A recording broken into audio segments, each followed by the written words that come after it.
السلام علیکم ورحمۃ اللہ وبرکاتہ۔ بسم اللہ الرحمن الرحیم، الحمد للہ رب العالمین، والصلاة والسلام علی سیدنا محمد وعلی آلہ واصحابہ اجمعین، اما بعد۔ آج 10 روزہ پروگرام کے چھٹے پروگرام میں میں آپ کی خدمت میں حاضر ہوں۔ آج کا عنوان ہے حضرات امہات المؤمنین، ازواج مطہرات رضی اللہ عنہن اجمعین۔ چونکہ تذکرہ شروع ہوا تھا حضرات اہل بیت کا، حضرت علی رضی اللہ عنہ کے تذکرے سے حضرات اہل بیت کا تذکرہ ہوا، اور اس میں نے عرض کیا تھا کہ اہل بیت کے قرآنی مصداق ازواج مطہرات ہیں۔ سورۃ الاحزاب، انما یرید اللہ لیذھب عنکم الرجس اہل البیت، یہ آیت ازواج مطہرات کی شان میں اصلا نازل ہوئی تھی، اس لیے آج ازواج مطہرات کے تذکرے کے ساتھ میں آپ کی خدمت میں حاضر ہوں۔ ظاہر ہے حضور اکرم صلی اللہ علیہ وسلم کی 11 ازواج مطہرات ہیں، اور ہر ایک کا بہت تفصیلی تذکرہ بڑا مشکل ہے، ایک بیان میں ایک نشست میں یہ نہیں کیا جا سکتا، اس لیے بہت اختصار کے ساتھ آج اللہ کے رسول صلی اللہ علیہ وسلم کی ازواج مطہرات کا تذکرہ کیا جائے گا۔ سب سے پہلے تو ازواج مطہرات کا مقام اسی آیت سے سمجھ لینا چاہیے کہ اللہ تعالیٰ نے خود یہ بات ارشاد فرمائی کہ ہم ان کو گندگیوں سے پاک صاف کر دینا چاہتے ہیں، اور اسی لیے ان کو ازواج مطہرات کہا جاتا ہے۔ ایک جگہ فرمایا النبی اولا بالمؤمنین من انفسہم وازواجہ امہاتہم، کہ نبی تمہاری جان سے زیادہ تمہارے قریب ہیں اور عزیز ہیں اور قیمتی ہیں، اور نبی کی ازواج تمہاری مائیں ہیں، اسی لیے ان کو امہات المؤمنین کہا جاتا ہے۔ ایک جگہ فرمایا وَمَن يَقْنُتْ مِنْكُنَّ لِلَّهِ وَرَسُولِهِ وَتَعْمَلْ صَالِحًا نُؤْتِهَا أَجْرَهَا مَرَّتَيْنِ، کہ ازواج مطہرات جب نیک اعمال کر کے اور اچھی زندگی گزار کر آئیں گی تو اللہ تعالیٰ ان کو دگنا اجر عطا فرمائیں گے۔ یہ سارے فضائل ہیں جو ازواج مطہرات کے قرآن پاک سے ثابت ہیں۔ اس کے علاوہ کل میں نے حضرت علی رضی اللہ عنہ کی سیرت پر جو بیان کیا، اس کا جو پہلا حصہ ہے مقام اہل بیت، اسے بھی آپ حضرات ضرور سنیں۔ مقام اہل بیت میں حدیثوں کے حوالے سے اور خلفاء راشدین اور ائمہ مجتہدین کے حوالے سے اہل بیت کا مقام بیان کیا گیا، ان کی فضیلت بیان کی گئی۔ ظاہر ازواج مطہرات تمام کی تمام اہل بیت ہیں، اور ان تمام فضیلتوں کی وہ مصداق ہیں۔ آج اللہ کے رسول صلی اللہ علیہ وسلم کی انہی ازواج مطہرات کا تذکرہ آپ کی خدمت میں کرنے کے لیے حاضر ہوا۔ اللہ کے رسول صلی اللہ علیہ وسلم کی کل 11 ازواج،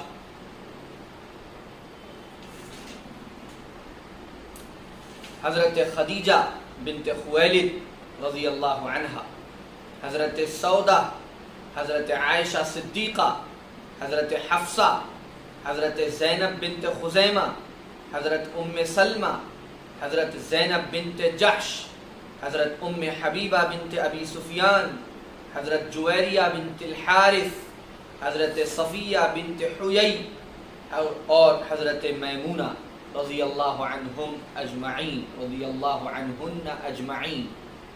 یہ اللہ کے رسول صلی اللہ علیہ وسلم کی 11 ازواج مطہرات، ان میں سے صرف حضرت سیدہ عائشہ بنت ابی بکر صدیق رضی اللہ عنہا واحد ایسی آپ کی زوجہ محترمہ ہیں جو کنوارے پن کی حالت میں اللہ کے رسول صلی اللہ علیہ وسلم کے نکاح میں آئیں۔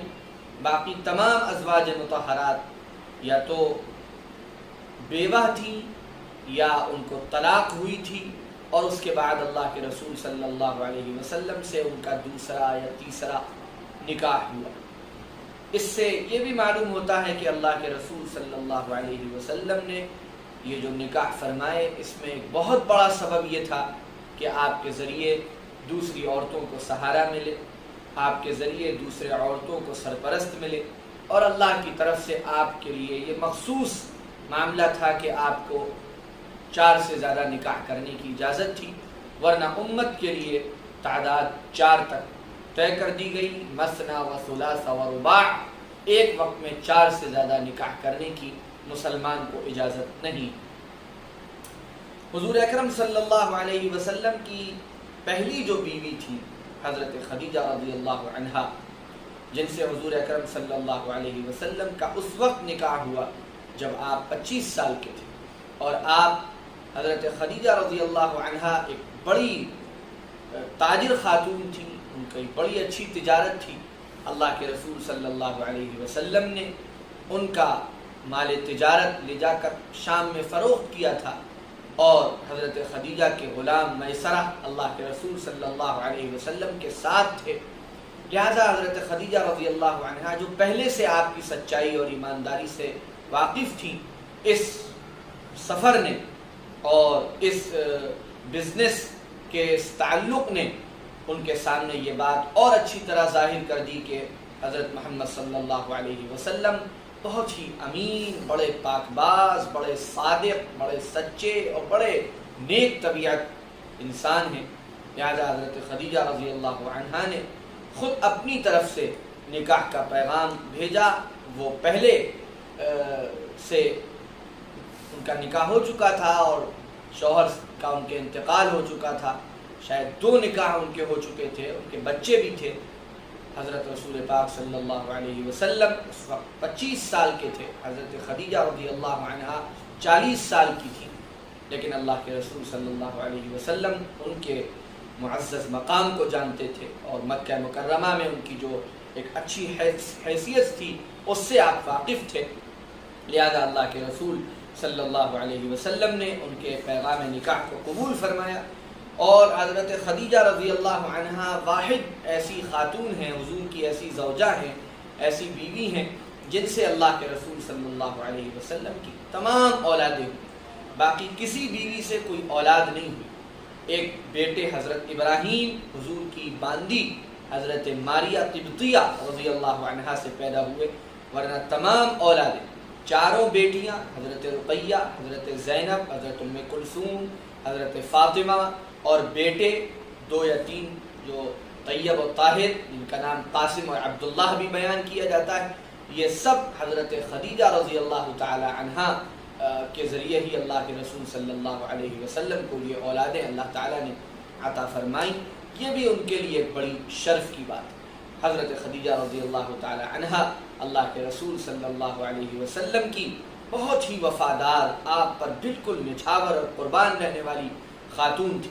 جس وقت اللہ کے رسول صلی اللہ علیہ وسلم نے اپنی نبوت کا اظہار فرمایا اور نبوت کی دعوت، ایمان کی دعوت دی، تو حضرت خدیجہ رضی اللہ تعالی عنہا سب سے پہلی خاتون تھی، بلکہ بعض روایات کے مطابق وہ پہلی ہی ایسی فرد تھی جنہوں نے اسلام کی دعوت کو قبول کیا اور اللہ کے رسول صلی اللہ علیہ وسلم کے ہاتھ پر وہ ایمان لائیں۔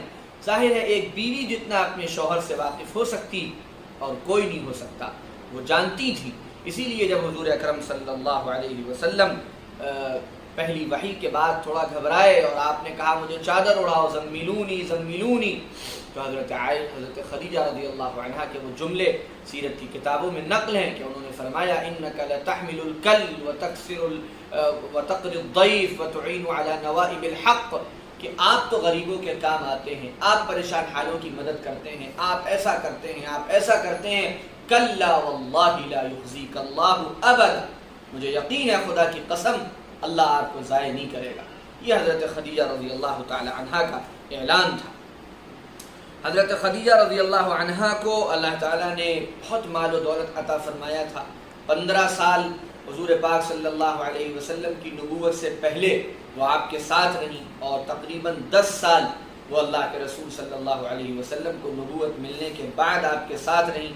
ہر موقع پر وہ اللہ کے رسول صلی اللہ علیہ وسلم کی مددگار ہوتی، آپ کی جانثار ہوتی، آپ پر اپنی ہر چیز کو قربان کرتی، اور ہر طرح سے اللہ کے رسول صلی اللہ علیہ وسلم کا اور اپنی اولادوں کا، جو اللہ کے رسول صلی اللہ علیہ وسلم کی اولادیں تھیں، ظاہر ہے ان کا بڑا خیال فرماتی تھی۔ اسی لیے جب ان کا انتقال ہوا، شعب ابی طالب کے بعد جب وہ محاصرہ ختم ہوا تو ابو طالب اور حضرت خدیجہ رضی اللہ عنہا ایک ہی سال میں دونوں لوگ انتقال فرما گئے اللہ کے رسول صلی اللہ علیہ وسلم پر.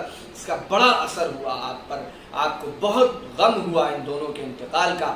ظاہر ہے وہ جس طرح کی وفادار بیوی تھی, ان کے جانے کے بعد آپ صلی اللہ علیہ وسلم کو بہت زیادہ تنہائی کا احساس ہوا, اور آپ نے ان کی زندگی میں کوئی نکاح نہیں فرمایا. آپ حضرت خدیجہ کی زندگی تک کوئی نکاح اللہ کے رسول صلی اللہ علیہ وسلم نے نہیں فرمایا. یہاں تک کہ بخاری اور مسلم کی روایت ہے حضرت خدیجہ رضی اللہ عنہ کے بارے میں. حضرت ابو ہریرہ رضی اللہ عنہ روایت کرتے ہیں کہ جبرائیل ایک مرتبہ حضور اکرم صلی اللہ علیہ وسلم کے پاس آئے اور کہا کہ یا رسول اللہ, خدیجہ آپ کے پاس آ رہی اور ان کے پاس ایک برتن ہے, اس میں سالن ہے اور کھانا ہے. جب وہ آپ کے پاس آ جائیں تو انہیں اللہ کا سلام کہیے گا اور میری طرف سے بھی سلام کہیے, اور ان کو خوشخبری سنائیے گا کہ جنت میں ان کے لیے موتیوں کا ایک گھر ہے جس میں نہ شور و شغف ہوگا اور نہ کوئی زحمت و مشقت ہو. وَبَشِّرْهَا بِبَيْتٍ فِي الْجَنَّةِ مِنْ قَصَبٍ لَا صَخَبَ فِيهِ وَلَا نَصَبٍ. یہ حدیث پاک کے الفاظ ہیں. اور ایک فتح الباری میں حافظ ابن حجر نے اس حدیث کی شرح میں طبرانی کے حوالے سے لکھا ہے ان ذلك كان وهو بحراء, کہ یہ آمد اس وقت ہوئی تھی جب اللہ کے رسول صلی اللہ علیہ وسلم غار حرا میں تھے. یہ بہت بڑی خوشخبری تھی. حضرت خدیجہ کا یہ بڑا مقام تھا کہ اللہ نے ان کو سلام کہلوایا اور جبرائیل علیہ السلام نے ان کو سلام کہلوایا, اور دنیا ہی میں ان کو جنت میں موتی کے گھر کی بشارت دی گئی. حضرت علی رضی اللہ عنہ فرماتے ہیں بخاری اور مسلم میں کہ حضور اکرم صلی اللہ علیہ وسلم نے فرمایا دنیا کی عورتوں میں سب سے بہتر مریم بنت عمران ہیں, اور اس دنیا کی عورتوں میں سب سے بہتر خدیجہ بنت خویلد ہیں. حضرت عائشہ فرماتی ہیں رضی اللہ عنہ, یہ بھی بخاری اور مسلم کی روایت ہے, ما غرت على خدیجة وما رأيتها ولكن كان يكثر ذكرها وربما ذبح الشاة ثم يقطعها أعضاء ثم يبعثها في صدائق خديجة فربما قلت له كأنه لم تكن في الدنيا امرأة إلا خديجة فيقول إنها كانت وكان لي منها ولد. حضرت عائشہ فرماتی ہیں کہ مجھے حضور اکرم صلی اللہ علیہ وسلم جتنی بھی بیویاں تھیں کسی پر ایسا رشک نہیں آیا جیسا خدیجہ پر آتا تھا. حالانکہ میں نے ان کو نہیں دیکھا, لیکن اللہ کے رسول صلی اللہ علیہ وسلم کو بہت یاد کرتے, بار بار ان کا ذکر فرماتے. یہاں تک کہ آپ کبھی کوئی گوشت لاتے اور اس کا گوشت بنواتے تو گوشت اور سالن حضرت خدیجہ رضی اللہ عنہ کی سہیلیوں کے یہاں بھجوایا کرتے تھے, ان سے تعلق رکھنے والیوں کے یہاں بھجوایا کرتے تھے. تو میں کہہ دیتی تھی, عائشہ فرماتی ہیں میں کہہ دیتی تھی کہ بس خدیجہ ہی تھیں, تو آپ فرماتے کہ خدیجہ ایسی تھیں, خدیجہ ویسی تھیں, خدیجہ ویسی تھیں, اور اللہ نے مجھے ان کے ذریعے اولاد عطا فرمائی. اس کے بعد حضرت خدیجہ کے انتقال کے بعد اللہ کے رسول صلی اللہ علیہ وسلم نے حضرت سودا رضی اللہ عنہ, سودا بنت زمعہ رضی اللہ عنہ سے نکاح فرمایا. یہ بڑی عمر رسیدہ خاتون تھیں لیکن اسلام لائی تھیں. ان کے شوہر کا انتقال ہو گیا تھا. ان لوگوں نے حبشہ کی ہجرت کی تھی. بڑی نیک, بڑی اچھی خاتون تھی. اللہ کے رسول صلی اللہ علیہ وآلہ وسلم حضرت خدیجہ کے انتقال کے بعد بہت اس بارے میں فکر مند رہتے تھے کہ گھر میں بچیاں بھی تھیں اور خود آپ تنہا ہو گئے. لہذا اللہ کے رسول صلی اللہ علیہ وسلم نے حضرت عثمان ابن مظعون کی بیوی خولہ بنت حکیم رضی اللہ عنہا کے مشورے سے اور ان کی رائے پر پھر حضرت سودا رضی اللہ عنہا کو نکاح کا پیغام بھجوایا, اور حضرت سودا رضی اللہ عنہا سے ان کا نکاح ہوا.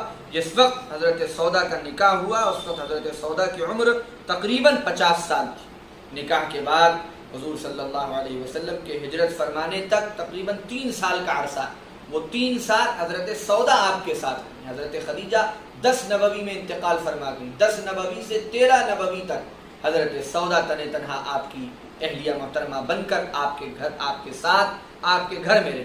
یہ بھی ایک خاص امتیاز تھا حضرت سودا رضی اللہ تعالی عنہ کا. وہ بہت ہی نیک دل اور بڑی خرچ کرنے والی خاتون تھی. ظاہر ہے ان کو یہ امتیازات اللہ تعالیٰ نے عطا فرمائے. حضرت عمر رضی اللہ عنہ کے دور خلافت میں تقریباً 22 ہجری میں 75 سال کی عمر میں حضرت سودا رضی اللہ عنہ کا انتقال ہوا. اس کے بعد آپ کی تیسری زوجہ محترمہ تھیں حضرت عائشہ صدیقہ رضی اللہ تعالی عنہ. حضرت عائشہ صدیقہ رضی اللہ تعالی عنہا کا مقام اور آپ کی جو حیثیت ہے ظاہر ہے وہ بڑی بلند و بالا ہے. ازواج مطہرات کے درمیان بڑا خاص مقام حضرت عائشہ رضی اللہ تعالی عنہا کا ہے. حضرت عائشہ رضی اللہ عنہا سے نکاح تو اللہ کے رسول صلی اللہ علیہ وسلم کا اسی زمانے میں ہو گیا تھا جس زمانے میں حضرت سودا رضی اللہ عنہا سے نکاح ہوا، لیکن رخصتی بعد میں ہوئی تھی 2-3 سال کے بعد. یعنی نکاح اللہ کے رسول صلی اللہ علیہ وسلم نے حضرت عائشہ سے مکہ مکرمہ میں ہی فرما لیا تھا، لیکن رخصتی مدینہ منورہ آنے کے بعد حضرت ابوبکر رضی اللہ تعالی عنہ کو جب یہ پتہ چلا اور حضرت خولہ نے یہ پیغام وہ لے کر گئیں تو حضرت ابوبکر رضی اللہ تعالی عنہ بہت خوش ہوئے اور بہت زیادہ ان کو اس بات سے مسرت ہوئی کہ عائشہ یعنی میری قرابت اللہ کے رسول صلی اللہ علیہ وآلہ وسلم کے ساتھ ہو جائے گی. اور شوال کے مہینے میں آپ کا نکاح ہوا اللہ کے رسول صلی اللہ علیہ وسلم سے، اور پھر 3 سال آپ مکے میں رہے اور اس زمانے میں حضرت سودا آپ کے ساتھ رہیں. پھر مدینہ منورہ آنے کے بعد اللہ کے رسول صلی اللہ علیہ وسلم کے گھر پر حضرت عائشہ رضی اللہ تعالی عنہا کی رخصتی ہوئی، اور جس وقت رخصتی ہوئی اس وقت آپ کی عمر تقریباً 9-10 سال کے قریب تھی، اور جس وقت نکاح ہوا اس وقت 6-7 سال کے قریب کی عمر بتائی جاتی ہے. لہٰذا یہ 3 سال کے بعد حضرت عائشہ رضی اللہ تعالی عنہا کی رخصتی ہوئی. جب حضرت عائشہ رضی اللہ تعالی عنہا رخصت ہو کر آئیں، ظاہر ہے وہ ان کی عمر بڑی چھوٹی تھی، اور وہ اس عمر میں ہی انہوں نے اللہ کے رسول صلی اللہ علیہ وسلم کے ساتھ زندگی گزارنا شروع کی. آپ حضرت عائشہ رضی اللہ عنہا سے بڑی محبت فرماتے تھے، بڑا تعلق رکھتے تھے، اور ان کی اس عمر کا بھی آپ خیال فرماتے تھے.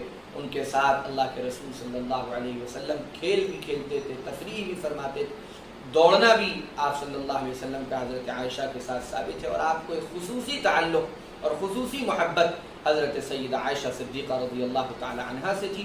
اور حضرت عائشہ رضی اللہ عنہا بلا کی ذہین تھی، بلا کی ان کے اندر جو ہے صلاحیت تھی. اللہ کے رسول صلی اللہ علیہ وسلم کو مدینہ منورہ میں پورا انہوں نے قریب سے دیکھا. 10 سال اللہ کے رسول صلی اللہ علیہ وسلم کے ساتھ رہیں. آپ کی ایک ایک ادا کو انہوں نے دیکھا، آپ کی ایک ایک فرمان کو انہوں نے غور سے سنا. اس کا نتیجہ یہ ہوا کہ حدیث کی روایتیں بیان کرنے میں حضرت عائشہ رضی اللہ عنہا کا مقام بہت بڑھا ہوا ہے. کئی ہزار 2000 کے قریب روایات حضرت عائشہ رضی اللہ تعالی عنہا سے مروی ہیں، اور دین کا بڑا علم، بڑی سمجھ، بڑا تفقہ اللہ تعالیٰ نے حضرت عائشہ رضی اللہ تعالی عنہا کو عطا فرمایا. اور حضرت عائشہ کا بھی جو نکاح ہوا تھا اللہ کے رسول صلی اللہ علیہ وسلم کے ساتھ، یہ خاص اللہ تعالیٰ کے اشارے پر اور اللہ تعالیٰ کے حکم پر ہوا تھا. خود حضرت عائشہ فرماتی کہ صرف مجھے ہی یہ شرف نصیب ہے کہ اللہ کے رسول صلی اللہ علیہ وسلم کے نکاح میں آنے سے پہلے آپ کو خواب میں میری صورت دکھائی گئی اور فرمایا گیا کہ یہ دنیا اور آخرت میں آپ کی ہونے والی زوجہ ہیں، آپ کی ہونے والی بیوی ہیں. اور اللہ کے رسول صلی اللہ علیہ وسلم کے ساتھ میرا یہ خاص معاملہ ہے کہ میں آپ کے ساتھ ہوتی تھی اور صرف آپ کے اوپر وحی اس وقت اترا کرتی تھی. یہ مجھے اللہ تعالیٰ نے شرف عطا فرمایا، اور میں آپ کی ازواج میں آپ کو سب سے زیادہ محبوب تھی، اور میرے والد آپ کے سب سے زیادہ قریبی اور گہرے دوست تھے. یہ ساری خصوصیات حضرت عائشہ رضی اللہ تعالی عنہا کو نصیب ہوئی. یہاں تک کہ ایک وقت آیا کہ حضرت عائشہ رضی اللہ عنہا پر منافقین نے بہتان لگایا اور نعوذ باللہ غلط سلط بات کہی، تو قرآن کی آیات حضرت عائشہ رضی اللہ عنہا کی شان میں نازل ہوئی. سورۃ النور میں واقعہ افک کے تناظر میں پوری آیات اللہ تعالیٰ نے نازل فرمائیں، اور ام المؤمنین حضرت عائشہ صدیقہ رضی اللہ تعالی عنہا کی برات کا، آپ کی پاکیزگی کا، آپ کی بلند مقامی کا اللہ تعالیٰ نے اس میں تذکرہ فرمایا. بخاری اور مسلم کی روایت ہے، حضرت ابو موسیٰ اشعری رضی اللہ عنہ فرماتے ہیں حضور اکرم صلی اللہ علیہ وسلم نے فرمایا کہ مردوں میں تو بہت سے لوگ کمال کے درجے کو پہنچے ہیں، وَلَمْ يَكْمُلْ مِنَ النِّسَاءِ إِلَّا مَرْيَمْ وَآسِيَةٌ، لیکن عورتوں میں کمال کا درجہ مریم کو حاصل ہے اور آسیہ کو حاصل ہے. اور عائشہ کی فضیلت عورتوں پہ ایسی ہے کفضل الثرید علی سائر الطعام، جیسے تمام کھانوں پر سرید کو ایک فوقیت اور برتری حاصل، ایسے عائشہ کو دنیا کی تمام عورتوں پر برتری حاصل. ایک موقع پر حضرت عائشہ رضی اللہ تعالی عنہا نے یہ بات ارشاد فرمائی، بخاری اور مسلم میں فرماتی ہیں کہ مجھ سے رسول اللہ صلی اللہ علیہ وسلم نے فرمایا کہ تم مجھے دکھائی گئی خواب میں، اریتو کی فی المنام ثلاث لیال، 3 دن تک تم مجھے خواب میں دکھائی گئی، فرشتہ ریشمی کپڑے کے ایک ٹکڑے میں تم کو لے کر آتا، مجھ سے کہتا یہ آپ کی بیوی ہیں، تو میں نے تمہارے چہرے سے کپڑا ہٹایا تو دیکھا تم ہو، تو میں نے دل میں یہ سمجھ لیا تھا کہ یہ اللہ کی طرف سے یہ فیصلہ ہے، تو اللہ تعالیٰ اس کا انتظام فرمائیں گے۔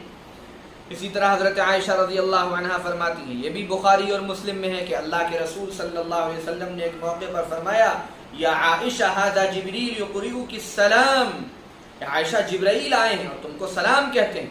حضرت عائشہ نے فرمایا وعلیہ السلام ورحمۃ اللہ وبرکاتہ، اور پھر فرماتی ہیں کہ حضور وہ دیکھتے تھے جو ہم نہیں دیکھا کرتے تھے۔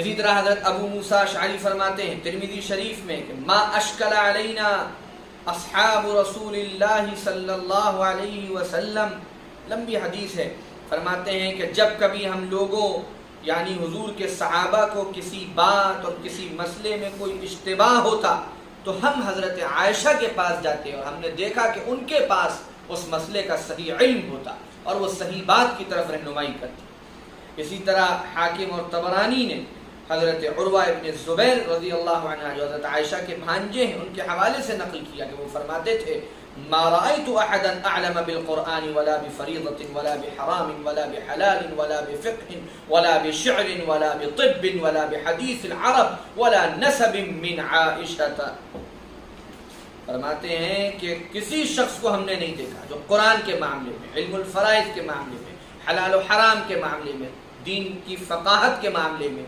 شعر کے معاملے میں، طب کے معاملے میں اور عرب کے واقعات کے معاملے میں اور نسب کے معاملے میں عائشہ سے زیادہ جانکار، عائشہ سے زیادہ بڑا عالم اور جاننے والا یہ حضرت عائشہ رضی اللہ تعالی عنہ کا علمی مقام تھا جو اللہ تعالیٰ نے ان کو عطا فرمایا تھا۔ اور تابعی ہیں مسروق، وہ روایت کرتے ہیں، حاکم الطبرانی نے اس کو روایت کیا، لقد رأيت الأكابر من الصحابہ يسألون عائشة عن الفرائض، کہ ہم نے بڑے بڑے اکابر صحابہ کو دیکھا کہ وہ علم الفرائض کے لیے حضرت عائشہ کی خدمت میں حاضر ہوا کرتے تھے۔ اسی طرح حضرت عائشہ رضی اللہ تعالی عنہا کا کمال کے درجے کی خطابت کا بھی ملکہ حاصل تھا۔ حضرت معاویہ رضی اللہ عنہ فرماتے ہیں، طبرانی کی روایت ہے، واللہ ما رأیت خطیبا قط ابلغ ولا افصح ولا افطن من عائشہ، کہ میں نے عائشہ رضی اللہ عنہ سے زیادہ بلیغ اور فصیح اور سمجھدار کوئی اور بولنے والا نہیں دیکھا۔ یہ اللہ تعالیٰ نے کمالات تھے جو حضرت عائشہ صدیقہ رضی اللہ تعالی عنہ کو عطا فرمائے۔ اس کے بعد آپ صلی اللہ علیہ وسلم کی چوتھی اہلیہ محترمہ تھیں حضرت حفصہ بنت عمر بن الخطاب، حضرت عمر بن الخطاب رضی اللہ عنہ کی صاحبزادی حضرت حفصہ رضی اللہ تعالی عنہ جو حضرت عبداللہ ابن عمر کی حقیقی بہن تھی۔ اللہ کے رسول صلی اللہ علیہ وسلم نے ان سے نکاح فرمایا۔ ان کا پہلا نکاح مکہ ہجرت سے پہلے ہوا تھا، لیکن پھر ان کے جو شوہر تھے ان کا انتقال ہو گیا۔ اس کے بعد حضرت عمر نے حضرت عثمان سے حضرت حفصہ کے نکاح کی پیشکش کی، انہوں نے کچھ وقت مانگا اور اس کے بعد معذرت کر دی، پھر حضرت ابو بکر سے کی، انہوں نے خاموشی اختیار کر دی۔ اس کے بعد حضور اکرم صلی اللہ علیہ وسلم نے حضرت حفصہ کے لیے پیغام دیا، اور پھر جب یہ نکاح ہو گیا حضور پاک صلی اللہ علیہ وسلم سے، تب حضرت ابو بکر نے یہ فرمایا کہ میں جانتا ہوں کہ تم کو میرے خاموش رہنے سے رنج ہوا ہوگا، لیکن اصل بات یہ تھی کہ مجھے معلوم ہو چکا تھا کہ حضور صلی اللہ علیہ وسلم حفصہ سے نکاح کا ارادہ رکھتے ہیں، اس لیے تمہارے کہنے کے باوجود بھی میں نے خاموشی اختیار کر۔ حضرت حفصہ رضی اللہ تعالی عنہا کو بھی اللہ تعالیٰ نے بڑا مقام عطا فرمایا تھا۔ حضرت عمر کے زمانے میں جو قرآن مجید مصحف کی شکل میں جمع کیا گیا، حضرت عمر کے انتقال کے بعد وہ حضرت حفصہ کو ملا، اور پھر حضرت عثمان رضی اللہ عنہ نے اسی مصحف کی مدد سے نئے مصاحف شائع کروائے، اور پوری دنیا میں پھر وہی مصحف رائج ہوا۔ حضرت قیس بن زید فرماتے ہیں کہ رسول اللہ صلی اللہ علیہ وسلم نے ایک مرتبہ حضرت حفصہ کو ایک طلاق دے دی، پھر رجوع فرما لیا، اور وجہ یہ تھی کہ جبرائیل علیہ السلام نے آپ سے فرمایا کہ آپ حفصہ سے رجوع فرما لیں، اس لیے کہ وہ بہت زیادہ روزے رکھنے والی، بہت زیادہ نماز پڑھنے والی ہیں. وَإِنَّهَا زَوْجَتُكَ فِي الْجَنَّةِ، اور حفصہ جنت میں بھی آپ کی بیوی اور آپ کی زوجہ. اس کے بعد حضرت ام المؤمنین ام سلمہ رضی اللہ تعالی عنہا، ان کی پہلی شادی اپنے چچا زاد بھائی سے ہوئی. اس کے بعد یہ دونوں حبشہ کو ہجرت کے لیے بھی گئے، اور اس کے بعد پھر ان کے شوہر کا انتقال ہو گیا. اور اس کے بعد حضرت ام سلمہ رضی اللہ تعالی عنہا کا نکاح اللہ کے رسول صلی اللہ علیہ وآلہ وسلم سے ہوا. اور حضرت ام سلمہ رضی اللہ تعالی عنہ کے بارے میں یہ بات آتی ہے کہ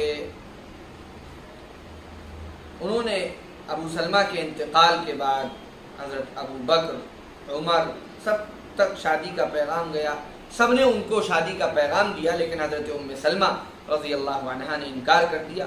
پھر آخر میں حضرت عمر رضی اللہ عنہ حضور صلی اللہ علیہ وسلم کا پیغام لے کر آئے.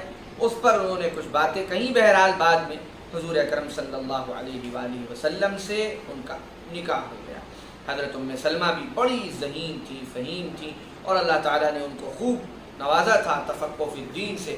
مشہور واقعہ ہے جب حدیبیہ کے موقع پر حضور صلی اللہ علیہ وسلم نے واپسی کا فیصلہ فرمایا تو صحابہ کرام کو اتنا سخت صدمہ تھا کہ صحابہ ہمت نہیں کر پا رہے. آپ صلی اللہ علیہ وسلم نے سوچا کہ اب کیا ہوگا، آپ پریشان تھے.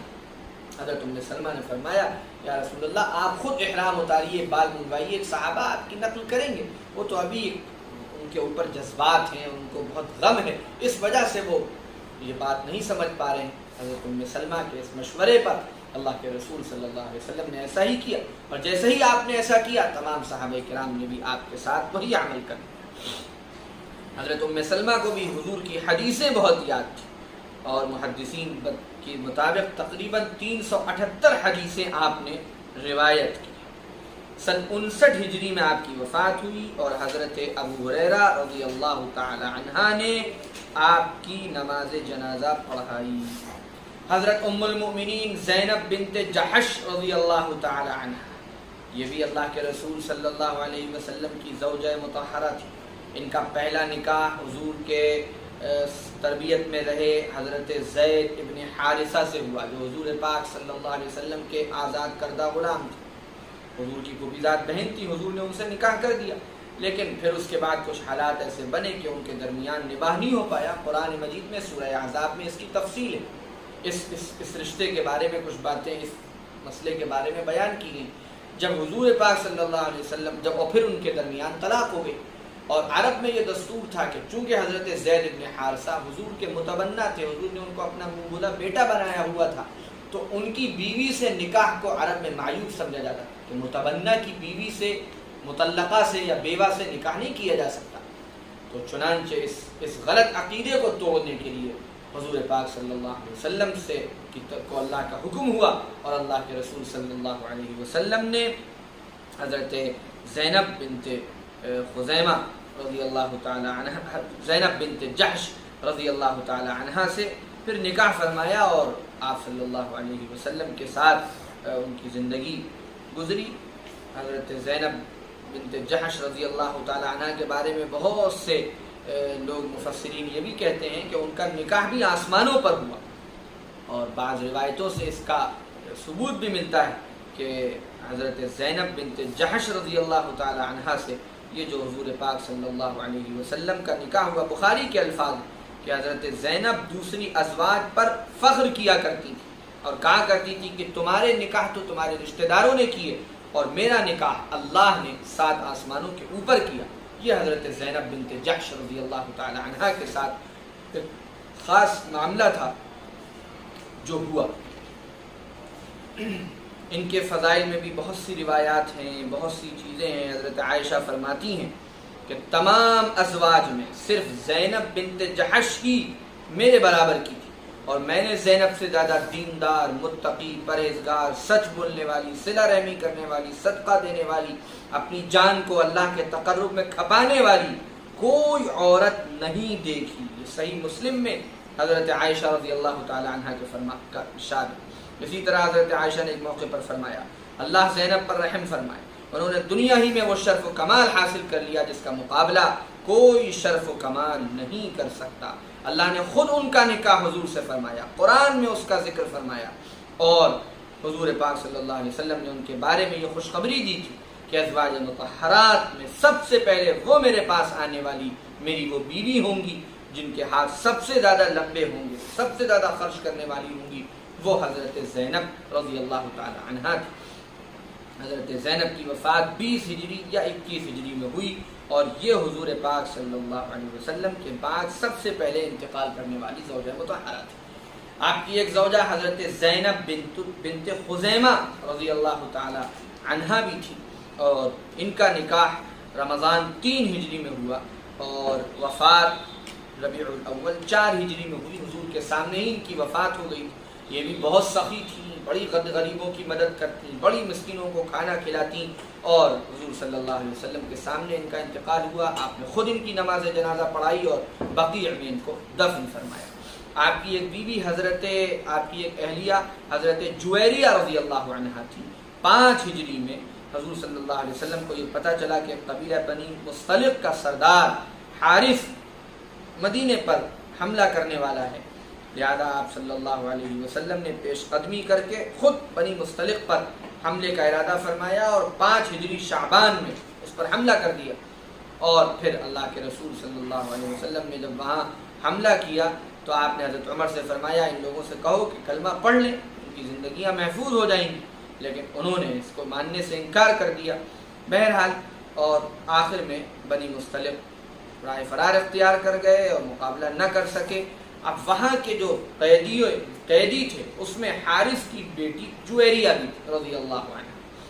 حضرت جویریہ رضی اللہ عنہا سے پھر آپ صلی اللہ علیہ وسلم نے خود نکاح فرمایا، اور وہ ایک باندی کی طرح آئی تھی، لیکن چونکہ قبیلے کی سردار کی بیٹی تھی اس لیے اللہ کے رسول صلی اللہ علیہ وسلم نے ان سے نکاح فرمایا۔ اور پھر جب ان کے رشتہ دار بن گئے، بنی مصطلق والے حضور کے رشتہ دار ہو گئے، تو پھر صحابہ نے ان کے جو اور غلام اور باندی تھے ان کو آزاد کر دیا کہ اب یہ حضور کے سسرالی رشتہ دار ہیں، اور پھر اس کے بعد وہ سب کے سب مسلمان ہو گئے۔ یہاں تک کہ بعد میں حضرت جویریہ کے والد اپنی بیٹی کو لینے کے لیے بہت سا مال لے کر آئے، اور آ کر حضور کی خدمت میں پہنچے اور وجہ بتائی۔ آپ نے فرمایا جویریہ موجود ہے، جانا چاہیں تو لے جاؤ۔ اب حضرت جویریہ سے جب ان کے والد حارث نے کہا کہ بھئی چلو، تو انہوں نے فرمایا کہ میں نے تو اب اللہ کو اور اللہ کے رسول کو اختیار کر لیا ہے، اور میں اب یہاں سے نہیں جاؤں گی۔ باپ نے بہت سمجھایا، لیکن حضرت جویریہ رضی اللہ عنہ جانے کو تیار نہیں۔ حضرت جویریہ رضی اللہ تعالیٰ عنہ سے روایت ہے کہ حضور پاک صلی اللہ علیہ وسلم ایک دن نماز فجر کے لیے نکلے ان کے پاس، تو وہ نماز پڑھ کے بیٹھی تھی، کچھ پڑھ رہی، پھر آپ تھوڑی دیر بعد واپس آئے تو وہ اسی طرح پڑھ رہی تھی۔ آپ نے فرمایا جب میں تمہارے پاس سے گیا تھا تب بھی تم پڑھ رہی تھی، اب بھی پڑھ رہی ہو؟ فرمایا ہاں میں اسی طرح پڑھ رہی ہوں۔ اس سے پتہ چلتا ہے کہ وہ کتنا زیادہ اللہ کو یاد کرنے والی، وظیفے پڑھنے والی اور ذکر کرنے والی خاتون تھی۔ اور 50 ہجری میں حضرت جویریہ رضی اللہ عنہا نے نماز کا انتقال ہوا، اور اس وقت جو مدینہ کا حاکم تھا مروان، اس نے ان کی نماز جنازہ پڑھائی اور بقیع میں دفن کیا گیا۔ آپ کی ایک زوجہ مکرمہ اور محترمہ تھی حضرت ام حبیبہ بنت ابی سفیان رضی اللہ عنہما۔ یہ جناب حضرت ابو سفیان رضی اللہ عنہ کی صاحبزادی حضرت معاویہ ابن ابی سفیان رضی اللہ عنہ کی بہن تھی، اور ام المؤمنین تھی، حضور پاک صلی اللہ علیہ وسلم کی زوجہ مکرمہ تھی۔ اور انہوں نے حضور پاک صلی اللہ علیہ وآلہ وسلم سے نکاح کیا۔ مسلم کی ایک روایت میں ہے کہ حضرت ابو سفیان نے ایمان لانے کے بعد مدینہ طیبہ میں آپ سے یہ درخواست کی کہ آپ میری بیٹی ام حبیبہ سے شادی کر لیں، تو آپ نے ان کی یہ درخواست قبول بھی فرمائی۔ لیکن محدثین نے اس حصے کی مختلف توجیحات کی ہیں، جن کا حاصل یہ ہے کہ روایت کا یہ حصہ جس میں ام حبیبہ کا نکاح ابو سفیان کے اسلام لانے کے بعد ہوتا ہے یہ صحیح نہیں۔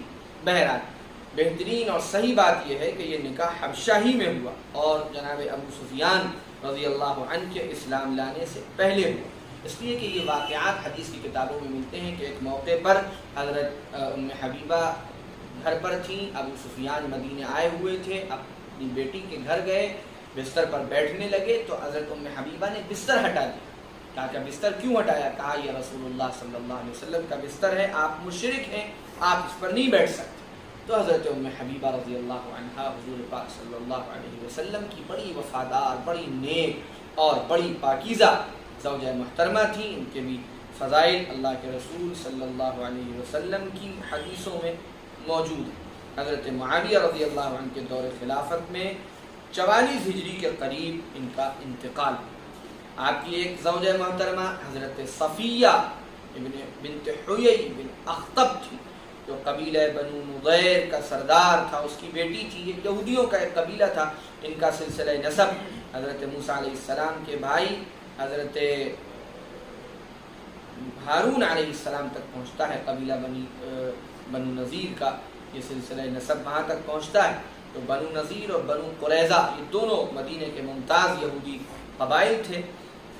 ایک موقع پر حضرت صفیہ رضی اللہ تعالی عنہا یہ بھی اللہ کے رسول صلی اللہ علیہ وسلم کی نکاح میں اس طرح آئیں کہ حضرت صفیہ کے والدین بھی قبیلے والوں کے ساتھ خیبر گئے ہوئے تھے۔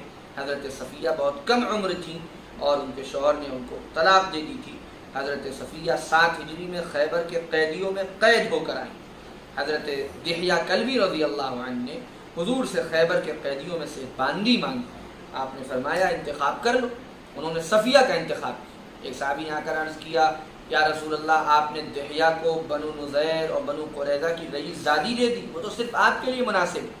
چنانچہ آپ نے حضرت دحیہ کو دوسری باندی دی اور حضرت صفیہ کو آزاد کیا اور ان سے پھر آپ نے نکاح فرمایا، اور پھر آپ نے ان کو اختیار دیا کہ آپ وطن جا سکتی ہیں یا آپ مجھ سے مسلمان ہو کر نکاح کر لیں۔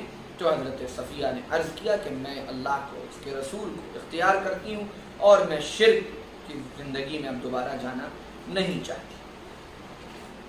حضرت صفیہ رضی اللہ تعالی عنہا بھی بڑی بلند ترین خاتون تھیں، حضرت ہارون کی نسل میں سے تھیں۔ ایک دفعہ حضرت عائشہ رضی اللہ عنہا نے ان کے بارے میں کچھ کہہ دیا تھا تو اللہ کے رسول صلی اللہ علیہ وسلم کو بہت ناگوار گزرا اور فرمایا کہ آپ نے ان کو تم اس طرح نہ کہو۔ حضرت صفیہ کہا کرتی تھیں کہ میں ہارون علیہ السلام کی اولاد میں ہوں اور میرے چچا موسیٰ علیہ السلام ہیں اور میرے شوہر حضرت محمد صلی اللہ علیہ وسلم۔ آپ بھی بہت سخی تھیں اور بہت نیک اور پاکیزہ خاتون تھیں۔ 50 ہجری میں رمضان المبارک میں، بعض روایات کے مطابق 52 ہجری میں آپ کا انتقال۔ آپ کی ایک زوجہ مطہرہ حضرت میمونہ رضی اللہ عنہا تھی، جن کے والد حارث قبیلہ قریش سے تھے۔ اللہ کے رسول صلی اللہ علیہ وآلہ وسلم کے نکاح میں آنے سے پہلے آپ ابن عبد العزہ کے نکاح میں تھیں۔ ان کے انتقال کے بعد حضرت میمونہ کے بہنوئی اور حضور کے چچا حضرت عباس رضی اللہ عنہ نے آپ سے تذکرہ کیا کہ میمونہ بیوہ ہیں اور یہ چاہا کہ آپ ان سے نکاح فرما لیں۔ چنانچہ آپ نے جعفر ابن ابو طالب کے ذریعے حضرت میمونہ کے پاس نکاح کا پیغام بھیجا اور پھر حضرت عباس اس نکاح کے وکیل بنے۔ صلح حدیبیہ کے 1 سال بعد کا واقعہ ہے اور اللہ کے رسول صلی اللہ علیہ وسلم ابھی نکاح ہو بھی نہیں پایا تھا کہ عمرہ قضا کے لیے مکہ جانا پڑا۔ اس سفر میں حضرت رسول اللہ کے ساتھ حضرت میمونہ بھی تھیں اور اسی سفر میں آپ کا حضرت میمونہ رضی اللہ عنہا کے ساتھ نکاح ہوا اور پھر اللہ کے رسول صلی اللہ علیہ وآلہ وسلم نے واپسی میں مقام صرف میں آپ نے ولیمہ فرمایا۔ یہ بھی بڑی بلند ترین خاتون تھیں۔ 7 ہجری ذوالقعدہ میں نکاح ہوا اور ربیع الاول 10 ہجری میں حضور پاک صلی اللہ علیہ وسلم کی وفات ہو گئی، لیکن اتنے عرصے میں بھی انہوں نے آپ صلی اللہ علیہ وسلم سے بڑا علم حاصل کیا، بڑا فضل حاصل کیا اور ان کی طرف بھی صحابہ کرام رجوع فرماتے تھے، بڑے بڑے مسائل ان سے پوچھا کرتے تھے۔ حضور صلی اللہ علیہ وسلم نے ان کے ایمان کی گواہی دی۔ ابن سعد نے صحیح سند کے ساتھ حضور صلی اللہ علیہ وسلم کا یہ ارشاد نقل کیا کہ میمونہ، ان کی بہن ام الفضل اور اسما یہ تینوں بڑے درجے کی صاحب ایمان بہنیں ہیں۔ حضور پاک صلی اللہ علیہ وآلہ وسلم نے یہ بات فرمائی۔ حضرت عائشہ نے بھی ان کے بارے میں فرمایا کہ وہ بہت زیادہ اللہ سے ڈرنے والی اور صلہ رحمی کرنے والی خاتون تھی۔ 51 ہجری مقام صرف میں آپ کا انتقال ہوا۔ حضرت عباس رضی اللہ عنہ نے نماز جنازہ پڑھائی اور فرمایا کہ یہ حضور کی زوجہ کا مطہرہ کا جنازہ ہے، لہذا جنازے کو ادب اور احترام کے ساتھ لے کر چلو۔ یہ اللہ کے رسول صلی اللہ علیہ وسلم کی 11 ازواج مطہرات ہیں جن کا تذکرہ کیا گیا، یہ سب اہل بیت ہیں۔ ہمیں چاہیے کہ ہم ان کے حالات زندگی خود بھی پڑھیں، تفصیل سے پڑھیں، گھر میں اپنی بچیوں کو، عورتوں کو ان کے حالات زندگی سے واقف کرائیں اور ان کی پاکیزہ اور نیک سیرت پر سب کو لانے کی کوشش کریں۔ وآخر دعوانا ان الحمد للہ رب العالمین۔